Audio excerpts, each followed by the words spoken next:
The door handle for the CLK is similar to previous models. However, there is an additional step because of the option keyless go. The door weather strip is removed by unclipping with a wedge and pulling down. Next, loosen the screw.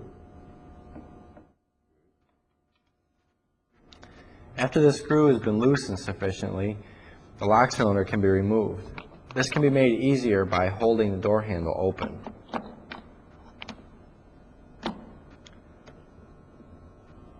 After the connector is removed, the lock cylinder can be taken away from the car. The main part of the door handle is removed by pulling toward the rear of the car and out. And we can see that there is still one electrical connector inside. This is removed by slightly pulling on the wire to gain access to the connector and then separating the connector.